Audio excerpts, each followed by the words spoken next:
ಹಿಮಾಲಯದಿಂದ ಅಪಾಯ ಇದೆ, ಅದು ಡೆಲ್ಲಿವರೆಗೆ ಆವರಿಸ್ತದೆ. ಭೂಕಂಪಗಳು ಭಾಳ, ಜನಗಳ ಸಾವುಗಳು, ಮತೀಯ ಗಲಭೆ ಹೆಚ್ಚು. ಅರಸ ನರಮನೆಗೆ ಕಾರ್ಮೋಡ ಕವಿದಿತ್ತು.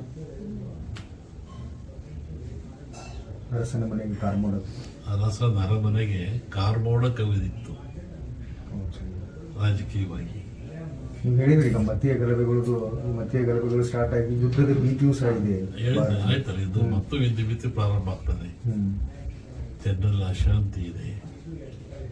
ಇದು ಹೊಸ ಹೊಸ ದೇಶಗಳು ಉತ್ಪತ್ತಿ ಆಗ್ತವೆ, ಕೆಲವು ದೇಶಗಳು ಅಳೆದು ಹೋಗ್ತವೆ. ಅನೇಕ ರಾಜಕೀಯ ಮುಖಂಡರಿಗೆ ಸಾವಿದೆ, ನೋವಿದೆ, ಥ್ರೆಟ್ ಇದೆ.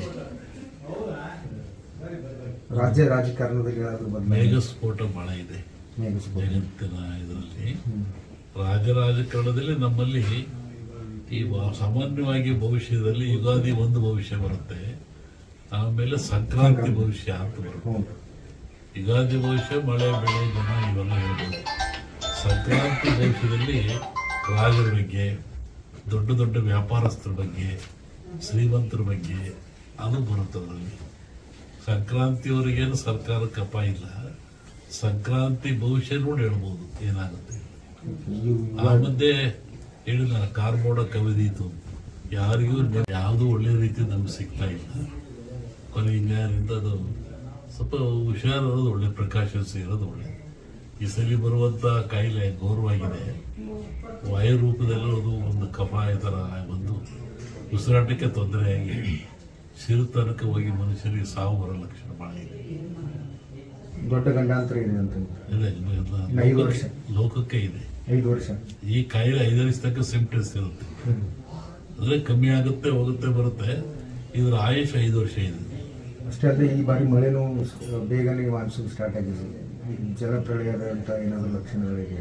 ಈ 4 ಮೊನ್ನೆ ಹೇಳಿದ್ದಲ್ಲ, ವಾಯು ಜಾಸ್ತಿ ಇದೆ, ಜಲದ್ದು ಜಾಸ್ತಿ ಇದೆ, ಮೇಘಸ್ಫೋಟ ಆಗೋ ಲಕ್ಷಣ ಭಾಳ ಇದೆ, ಹಿಮಾಲಯದಿಂದ ಅಪಾಯ ಇದೆ, ಅದು ಡೆಲ್ಲಿವರೆಗೆ ಆವರಿಸ್ತದೆ. ಭೂಕಂಪಗಳು ಭಾಳ, ಜನಗಳ ಸಾವುಗಳು, ಮತೀಯ ಗಲಭೆ ಹೆಚ್ಚು. ಅರಸ ನರಮನೆಗೆ ಕಾರ್ಮೋಡ ಕವಿದಿತ್ತು.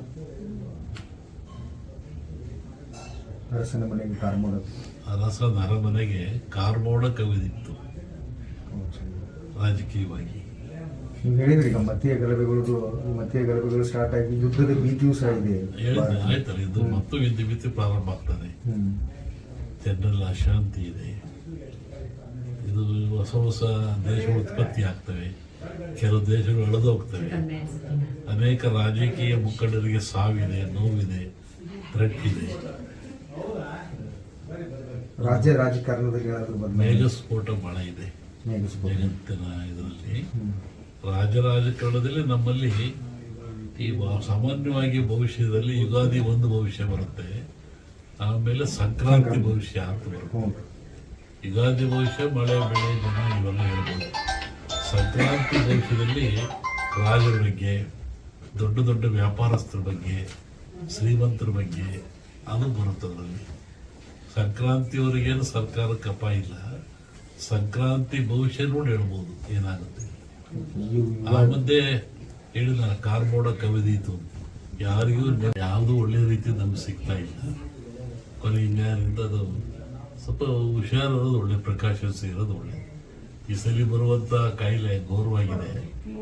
ವಾಯು ರೂಪದಲ್ಲಿ ಅದು ಒಂದು ಕಫ ಈ ಥರ ಬಂದು ಉಸಿರಾಟಕ್ಕೆ ತೊಂದರೆಯಾಗಿ ಸಿರುತನಕ್ಕೆ ಹೋಗಿ ಮನುಷ್ಯರಿಗೆ ಸಾವು ಬರೋ ಲಕ್ಷಣ ಭಾಳ ಇದೆ.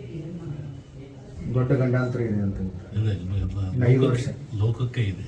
5 ವರ್ಷ ಈ ಕಾಯಿಲೆ 5 ವರ್ಷ ತನಕ ಸಿಂಪ್ಟಮ್ಸ್ ಇರುತ್ತೆ, ಅಂದರೆ ಕಮ್ಮಿ ಆಗುತ್ತೆ, ಹೋಗುತ್ತೆ, ಬರುತ್ತೆ. ಇದರ ಆಯುಷ್ 5 ವರ್ಷ ಇದೆ.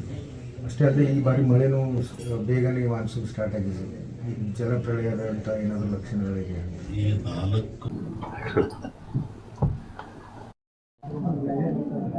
20 ದಿವಸ ಹಿಂದೆ ನಾನು ಧಾರವಾಡದಲ್ಲಿ ಹೇಳಿದ್ದೆ. ನಾನು ಈ ಥರ ಮಳೆ ಆಗುತ್ತೆ, ಭೂಮಿ ಕಂಪಿಸುತ್ತೆ, ಗುಡ್ಡಗಳು ಬೀಳ್ತವೆ, ಜನಗಳು ಸಾಯ್ತಾರೆ,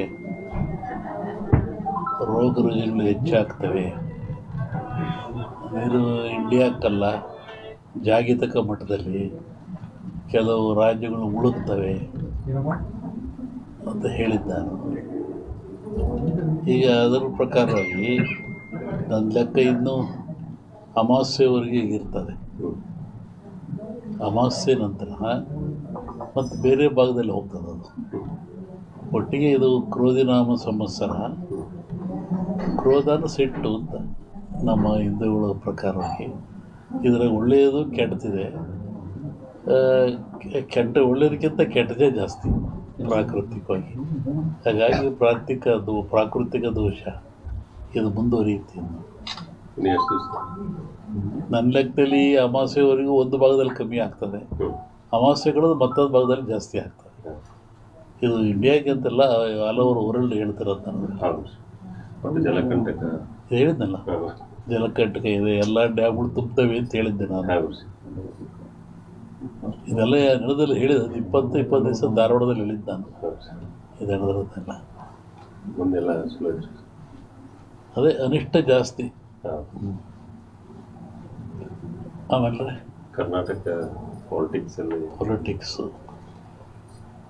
ಒಬ್ಬ ಸನ್ಯಾಸಿ ತಪಸ್ಸಿ ಕೂತಿದ್ದಂತೆ. ಒಬ್ಬ ಬೇಡ ಒಂದು ಜಿಂಕೆ ಉಡಿಸ್ಕೊಂಬಂದಂತೆ ಕೊಲ್ಲಕ್ಕೆ ಅಂತ. ಅವನ ಮುಂದೆ ಹೋಯ್ತಂಥದ್ದು ಜಿಂಕೆ. ಅವನು ಬೇಡ ಬಂದ, ಏನು ಸ್ವಾಮಿ ಇಲ್ಲಿ ಜಿಂಕೆ ಓತಾ ಅಂತ ಕೇಳ್ದ. ಇವನು ಹೇಳಿ ಕೇಳಿ ಸನ್ಯಾಸಿ ಅವನಂದ, ಈ ಓತು ಅಂತ ಹೇಳ್ಬಿಟ್ರೆ ಕೊಂದು ಬಿಡ್ತಾನೆ, ಆ ಕೊಂದು ಪಾಪ ನನಗೆ ಬಂದುಬಿಡುತ್ತೆ. ಇಲ್ಲ ಅಂತ ಹೇಳಿದ್ರೆ ಸುಳ್ಳು ಹೇಳಿದ ಪಾಪನೂ ಬರುತ್ತೆ ನನಗೆ, ಏನು ಮಾಡೋದು ಅಂತ ಯೋಚನೆ ಮಾಡಿದ್ದಂತ. ಆಮೇಲೆ ಮತ್ತೆ ಅವನ ಆಸೆ ಕೇಳಿ, ಎಲ್ರಿಗೊಂದು ಹೇಳ್ರಿ ಇದ್ರಿ ಸ್ವಾಮಿಗಳು ಇಲ್ಲೇ ಓತಲ್ಲ. ಅದಕ್ಕೆ ಅವನು ಸನ್ಯಾಸಿ ಹೇಳಿದಂತೆ, ಯಾವುದು ನೋಡ್ತು ಅದಕ್ಕೆ ಮಾತಾಡೋಕ್ಕೆ ಬರಲ್ಲ, ಯಾವುದು ಮಾತಾಡ್ತು ಅದು ನೋಡಲಿಲ್ಲ, ಏನು ಮಾಡಪ್ಪ ನಾನು. ಕಣ್ಣು ನೋಡ್ತು, ನಿನಗೆ ಕಣ್ಣೇ ಹೇಳಬೇಕು ಓತು ಅಂತ, ಅದು ಮಾತಾಡಲ್ಲ.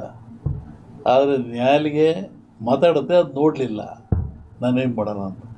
ಹಂಗೆ ಈ ರಾಜಕಾರಣ ಹೇಳ್ಬೇಕಾದ್ರೆ ನಾವು ಹುಷಾರಾಗಿ ಹೇಳ್ಬೇಕಿದ್ರಲ್ಲಿ. ಇನ್ನೂ ಒಂದು ಹೇಳಿದ್ದು ನಾನು 20 ಹಿಂದೆ, ಮಹಾಭಾರತ ಒಂದು ಸನ್ನಿವೇಶ ತಗೊಂಡು ವೀರನಾಗಿರ್ತಕ್ಕಂಥ ಅಭಿಮನ್ಯುವನ್ನು ಕಾರಣ ಎಲ್ಲ ಸೇರಿ ಆ ಬಿಲ್ಲಿನ ದಾನವನ್ನು ಕಟ್ಟು ಮಾಡಿ ಅವನು ಮೋಸದಲ್ಲಿ ಕೊಲ್ತಾರೆ ಅಂತ.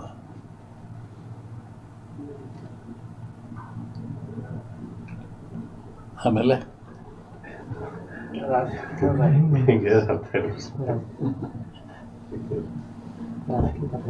ಸಂಸತ್ನಲ್ಲಿ ಅದನ್ನ